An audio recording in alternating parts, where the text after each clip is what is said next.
سورۃ الطٰہٰ کے اندر جب حضرت موسیٰ واپس آتے ہیں اور آ کر دیکھا کہ لوگ شرک کے اندر مبتلا ہو چکے ہیں، شرک میں مبتلا ہو چکے ہیں، یہ بات ذہن میں رہے. وہ گوسالے کی پرستش کروا رہا ہے سامری. آ کر حضرت موسیٰ علیہ السلام نے سر کے اور داڑھی کے بال پکڑ کے اٹھا لیا بھائی کو، حضرت ہارون کو. کہا کہ میرے ماں کے بیٹے، جملے ہیں یہ قرآن کی آیت ہے، ترجمہ عرض کر رہا ہوں، کہ میری ماں کے بیٹے لوگوں کو ہنسنے کا موقع نہ دو، مجھے چھوڑ دو. میں نے اس لیے شرک سے نہیں روکا کہ لوگ فرقہ واریت میں پڑ جائیں گے. کتنی بڑی شاکنگ آیت ہے یہ کہ خداوند متعال نے شرک کو نعوذ باللہ صد نعوذ باللہ، میں نہیں کہہ رہا ہوں، لیکن ظاہری جو اس سے استدلال ہو رہا ہے، اگر آپ لاجک کا فرسٹ اور سیکنڈ پروپوزیشن لگائیں، صغرا و کبرا کو اکٹھا کریں تو صغرا و کبرا کے ساتھ شرک سے بڑا جو گناہ نکل رہا ہے وہ فرقہ واریت نکل رہا ہے. آج ہم کتنے مزے سے بناتے ہیں، میں دیوبندی ہوں، میں بریلوی ہوں، میں شیعہ ہوں، میں سنی ہوں، میں فلاں ہوں، میں فلاں ہوں. کوئی بھی کہنے کو تیار نہیں ہے کہ میں مسلمان ہوں بھائی. اور جو بھی کہتے ہیں وہ صرف اداکاروں اور بعض فنکاروں کو فالو کرتے کہتے ہیں. جب اداکاروں سے پوچھتے ہیں اداکاروں کا کام ہی اداکاری ہے، تو وہ اداکاری کرتے ہوئے کہتے ہیں ہم تو مسلمان ہیں، نہ شیعہ ہیں نہ سنی ہیں. کاش کہ واقعی ایسا ہو. پتہ چلے گا جب جنازہ ہوگا، پتہ چلے گا جب نکاح ہوگا. ہاں، فقہ کو آپ ضرور فالو کریں، کیونکہ فقہ کیا ہے، فقہ ایک علیحدہ چیز ہے. اب جیسے مثال کے طور پہ فقہ کیا ہے کہ آغا سستانی کے مقلدین یا آغا خامنائی کے مقلدین یا آغا وحید خراسانی کے مقلدین یا آغا حافظ بشیر یا آغا ناصر مکارم شیرازی، ان بزرگواروں کے جو مقلدین ہیں ان کے اوپر لازم ہے کہ وہ تقلید کرتے ہوئے اپنے مرجع تقلید کے فتاوی پر عمل کریں. لیکن اس کا یہ مطلب تو نہیں ہے کہ کل کوئی ایک فرقہ خامنیہ یا فرقہ سستانیہ بنا کر بیٹھ جائے. یہی کچھ ہوا ان چار کے ساتھ. وہ چاروں فقہ کے امام تھے، امام ابو حنیفہ، امام مالک، امام شافعی، امام حنبل، یہ چاروں فقہ کے امام تھے. لیکن وہاں شدت دکھائی گئی تو اس شدت کے نتیجے کے اندر کیا نکلا؟ اس شدت کے نتیجے کے اندر چار مذہب کھڑے ہوئے. پھر ان چار کے 16 اور 16 کے 64 اور 64 کے 256 ہو گئے. جزر نکلتا آیا ان کا، پھر اپنے آپس میں ضرب کھا دے گئے. تیسرا گناہ ہے آیت نمبر 101 کے اندر اسی سورہ البقرہ میں ہم پڑھ کے آئے ہیں، وہ ہے میاں اور بیوی کے درمیان جدائی کرنے کے لیے جادو کا استعمال. اگر جن جادو کی کوئی حقیقت نہیں ہے، جادو آپ کے اور میرے نفس کے اندر ہے. اگر آپ توہم پرستی کریں گے، ایک شخص ہے رسول خدا کے پاس کہتا ہے یا رسول اللہ، یہ جو ہم وہم کرتے ہیں، کالی بلی راسہ کاٹ گئی، کبا بول اٹھا، فلاں ہو گیا، فلاں ہو گیا، فلاں ہو گیا، کیا یہ چیز اثر کرتی ہے؟ رسول خدا نے کہا جو اس کے اوپر سوچتا ہے اس کے اوپر اثر کرے گی، ورنہ اس کا کوئی اثر نہیں، جھٹک دو. اگر جن امیر المومنین نہج البلاغہ میں کہتے ہیں کہ مرد وہ ہے جو پورے اعتماد کے ساتھ اللہ پر بھروسہ کرتے ہوئے اللہ کی دی ہوئی عقل کے ساتھ کام کرتا ہے اور ان خرافات کو پیچھے چھوڑ دیتا ہے. آج ہماری پوری کی پوری قوم خرافاتی قوم ہو چکی ہے. جتنی ترقی کریں، یورپ والے کریں، امریکہ والے کریں، جاپان والے کریں، چین والے کریں، پاکستانیت ترقی حرام ہے، نہیں کرنی، حرام ہے. کیوں؟ اگر جن اتنی باصلاحیت قوم ہے پاکستان کی، خدا کی قسم میں بغیر کسی مبالغے کے اتنی باصلاحیت قوم ہے پاکستانیوں کی کہ اس جیسی قوم جب یہ سب آگے جائیں گے نا پاکستانی، اور یہ آگے کہیں خدایا ہمارے پاس روٹی نہیں تھی، خدایا ہمارے پاس پانی نہیں تھا، خدایا ہمارے پاس بجلی نہیں تھی. ابھی میں کراچی میں تھا، 6 دن لگاتار پوری کراچی کو 3 کروڑ سے زیادہ آبادی میں پانی اویلیبل نہیں تھا. سمندر پاس بہ رہا ہے، اتنا نہیں ہے کہ فلٹر لگا کے اس پانی کو یوز کر لیں. بورنگ کا سسٹم پاکستان کراچی کے اندر 7-12 فٹوں کے اوپر پانی نکل آتا ہے، لیکن کوئی انتظام نہیں ہے. اور قوم کیا رو رہی ہے؟ مہنگائی کمر توڑ ہے خدا کی قسم. سارا بلیم اس کو بلیم نہیں. اپنے گریبان میں جھانکو، تمہارے اوپر نہیں. کیوں نہیں اٹھتے ہو؟ کیوں چپ کر کے خاموش ہو کے بیٹھے ہو؟ 25 کروڑ کی آبادی ہے، 250 آدمی تمہارے اوپر حکومت کر رہے ہیں. تمہاری اتنی تپڑ نہیں ہے کہ جا کر کتنی گولیاں ماریں گے بھائی؟ کتنی گولیاں ماریں گے؟ 25 کروڑ میں سے کتنوں کو قتل کریں گے؟ لیکن آگے جن یہاں پر آتا ہے کہ حسین والے کون ہیں اور حسین کے بغیر کون ہے. حسین کا نام لینا، حسین کے نام پر مجلس کرنا، حسین کے نام پر نیاز کھانا، حسین کے نام پر چڑھاوے چڑھانا، جو کچھ کرنا ہے وہ اپنی جگہ پر ہے، لیکن حسینیت کی ڈیمانڈ کچھ اور ہے. حسینیت کی ڈیمانڈ کچھ اور ہے. آگے جن حسینیت یہ کہتی ہے کہ تو اکیلا نہیں ہے، تجھ سے پہلے لوگ تھے، تو دنیا میں آیا، تو رہے گا یا نہیں رہے گا، تیرے بعد بھی لوگ آئیں گے. جو پہلے گزرے ہیں ان کا تجھ پر حق ہے، جو آنے والے ہیں ان کا بھی تجھ پر حق ہے. آگے جن اگر حسین چاہتے، میں بارہا یہ چیز عرض کر چکا ہوں، حسین چاہتے تو حسین یہ کہتے کہ یزید خبردار، پلید، مدینے کی طرف رخ نہیں کرنا، بس اتنا خراج بھیجتا رہے، اتنے لاکھ درہم ہر مہینے بھیجتا رہے، اور تو حکومت کر، مکے اور مدینے کی طرف نہیں کرنا. آپ یقین کریں، ہماری پنجابی زبان میں کہتے ہیں وہ ڈھول ہے میرا سی بلا کے دھمالا پا گیا، خوش ہو گیا. وہ خوش ہوتا کہ مجھے لائسنس مل گیا. لیکن حسین نے کہا کہ نہیں، تم جس حکومت کو لے کے چل رہے ہو یہ حکومت سے سوائے ظلم کے اوپر اس کا کسی چیز پر اختتام نہیں ہوگا. آج مسلمان خود حیران ہے، قرآن اس کی زندگی کے اندر نظر ہی نہیں آتا، وہ کمپیٹیبل ہی نعوذ باللہ نہیں ہے. وہ جب اٹھاتا ہے اور پھر جب فقہ آتی ہے، معذرت کے ساتھ میں تو چھوٹا منہ اور بڑی بات، ہمارے جتنے بھی ابھی مرجع تقلید موجود ہیں، جو بھی سارا اجتہاد کر رہے ہیں، ابھی بھی ہمارے یہاں اگر کوئی بھی آ کر دین کے اندر جدید طور پر جدید سائنٹیفک طریقے سے اگر اجتہاد کرتا ہے، سب سے پہلے اس کو مجتہدین پکڑ لیتے ہیں. تم نے پرانی حدیثوں کیسے بلا دیا؟ بھائی پرانی حدیثیں پرانے وقت کی تھیں.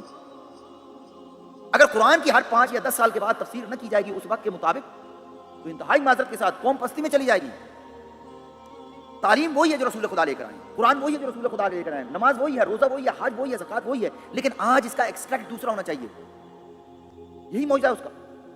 اور یہ بات بڑی عجیب ہے، جب دین کا مسئلہ آئے گا ہر کوئی قدامت پسند ہے۔ میں نہیں کہتا ہوں دین میں آپ جدت لائیں، نعوذ باللہ، میں نہیں کہہ رہا ہوں آپ دین کی کسی بنیاد کو چینج کریں، میں صرف یہ کہہ رہا ہوں کہ اجتہاد کا مطلب کیا ہے؟ اجتہاد کا مطلب ہے کہ قرآن وہی ہے، سیرت معصوم وہی ہے، لیکن اس کا انطباق کرنے کے لیے آج کے علوم کو سامنے رکھ کر قرآن کو اس طریقے سے بیان کرنے کی ضرورت ہے جس طریقے سے آج قرآن ہمارے لیے سازگار اور فائدہ مند اور ترقی یافتہ ثابت ہو سکے۔ لیکن ہم لوگ بیٹھے ہیں آگا جان وہاں پر 1400 سال بہت اچھا ہے وہ، لیکن آپ مجھے بتائیں ہم میں سے کون ہے جو ابو ذر غفاری بننے کو تیار ہے؟ کوئی ہے؟ ابو ذر غفاری 48 گھنٹوں میں ایک مرتبہ روٹی کھاتے تھے، ہمارے 48 گھنٹے میں منیمم 6 ٹائم ہے، 6 8 48 8 گھنٹوں کے بعد بے بلا اٹھتا آدمی۔ پھر اس کے بعد آپ دیکھیں آقا جان حضرت سلیمان فارسی رضوان اللہ علیہ کہ 325 سال کی زندگی آتی تاریخ میں، آپ دیکھیں ان کے بارے میں کیا ہے۔ ان سے کسی نے پوچھا کہ سلمان آپ نے اپنا گھر نہیں بنایا؟ کہتا یار رہنا ہوتا تو بنا لیتے، کون سا یہاں مستقل رہنا؟ 325 میں اپنے ہم 50 سال لے کے کھڑے ہو جائیں نیچے لے کے، اگر جان اس کا 12واں حصہ 10واں 12واں حصہ بنتا ہے۔ اگر جان زندگی کی حقیقت کو سمجھے، ہمارے یہاں جو بھی آتا ہے وہ کہتا ہے اچھا دین ہے، دین ٹھیک ہے سائیڈ میں، لیکن ہم اپنی زندگی کے اندر جب پڑھائی کریں گے، جب سیاست کریں گے، جب ہم اپنی معاشرت کریں گے، جب ہم اپنی سماجیات کریں گے، جب ہم سارے کے سارے کام کریں گے، تو اس وقت ہمارے لیے کیپٹلزم اچھا ہے، مونرکی سسٹم اچھا ہے، کمیونزم اچھا ہے، سوشلزم اچھا ہے، لیکن ولایت کی قسم کوئی گنجائش موجود نہیں۔ ہماری ایک ہی خامی ہے، ایک ہی ہمارا پرابلم ہے کہ اللہ نے ہمیں انسان بنا کر ہمیں ایک نظام ولایت عطا کیا، ہم نے اس کا انکار کر دیا۔ اور آج قرآن کی جب انٹرپریٹیشن کی جاتی ہے، چاہے وہ ممبر سے کوئی ذاکر کرنے والے ہوں، کوئی عالم کرنے والے ہوں، وہ وہی کچھ کرتے ہیں جو معاشرے میں چل رہا ہوتا ہے، معاشرے میں کسی نہ کسی خرابی کا جواب دینے کی کوشش کر رہے ہیں۔ نہیں آقا جان، قرآن اس لیے نہیں ہے، قرآن آئینہ ہے، قرآن اس قسم کا آئینہ ہے کہ جو مجھے میرے نفس کو دکھاتا ہے، میرے نفس کے اندر جو بھی خامیاں ہیں۔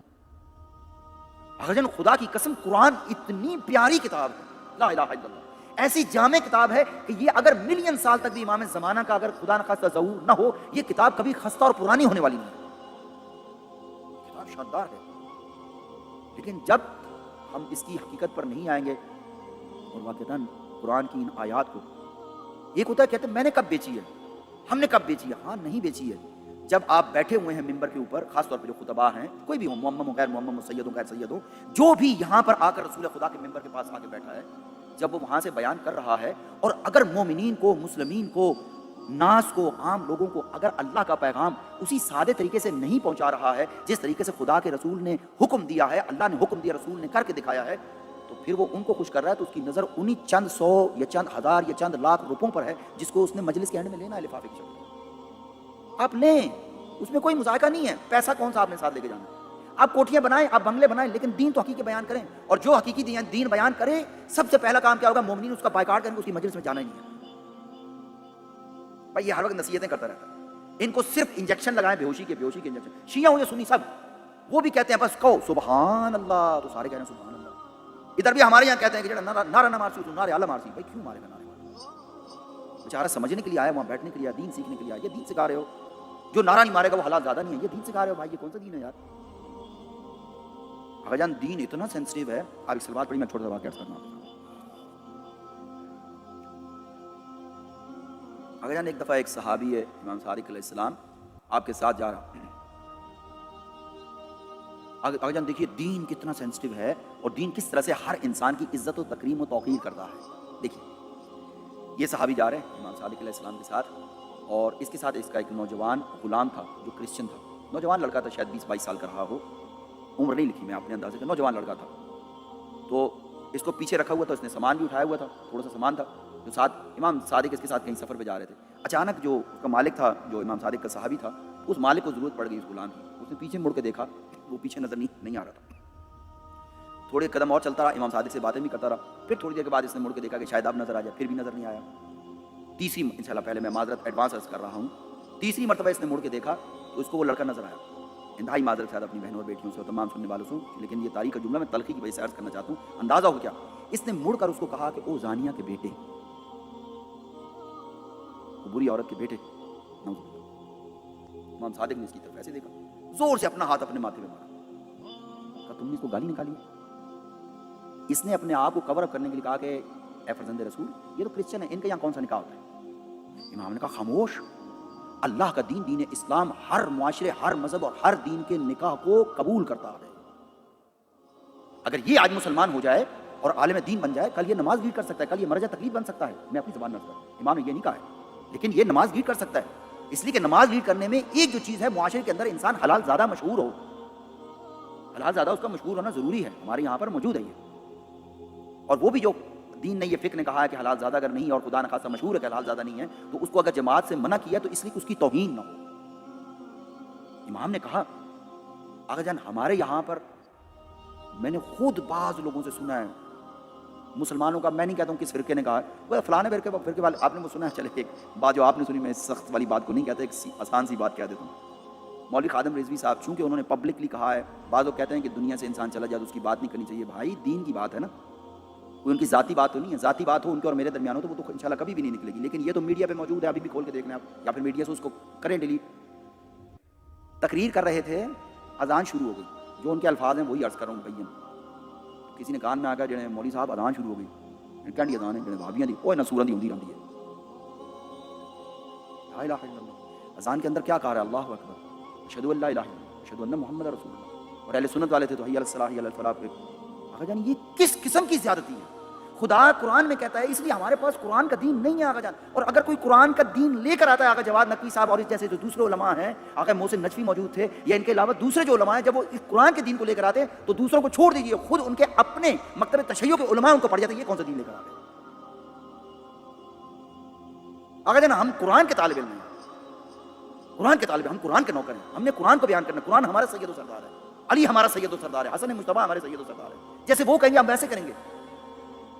ہماری تو حالت ایک پوسٹ مین سے زیادہ، میری حالت ایک پوسٹ مین سے زیادہ نہیں ہے. یہاں سے اٹھایا میں نے، اس لیے آپ کو بتایا تھوڑا بہت میں تصرف کرتا ہوں ترجمے کے اندر صرف اس کو سلیس کرنے کے لیے. لیکن ترجمہ آغاز ذیشان ہے جوادی صاحب کا رکھا ہوا سامنے، عالم بزرگوار انڈیا سے فوت ہو گئے 2004-5 میں فوت ہو گئے. تفسیر نمونہ کو مین اور اس کے علاوہ تفسیر المیزان کو خاص طور پہ بیس بنا کے آپ کے سامنے عرض کروں.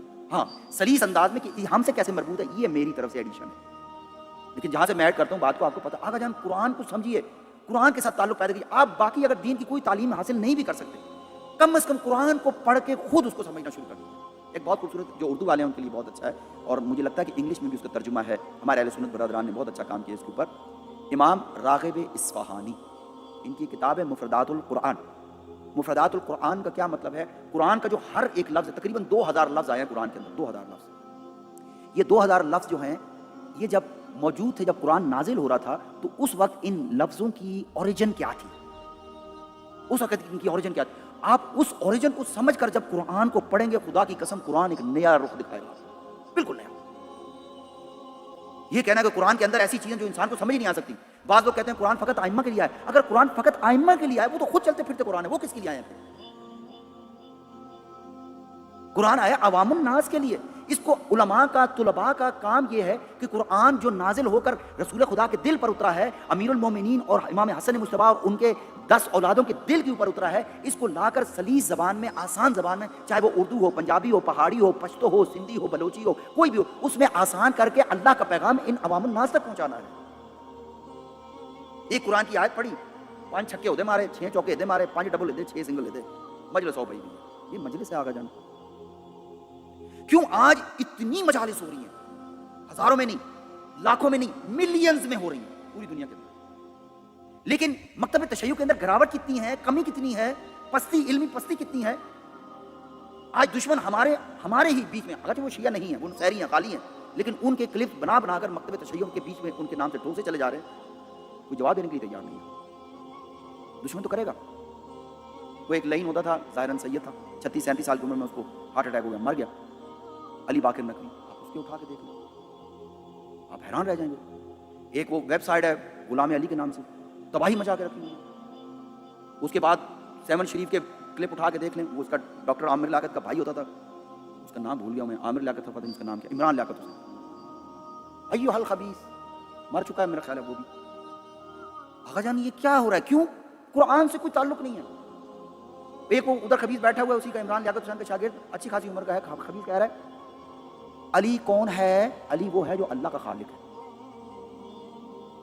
اس کو ہماری پنجابی میں کہتے ہیں ہتھ رکھ.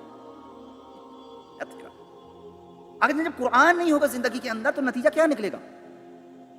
قرآن میں خدا نے متعال کرا بدیع السماوات والارض، بنانے والا ابداع پہلی مرتبہ بنانا، بغیر رو مٹیریل کے بنانا.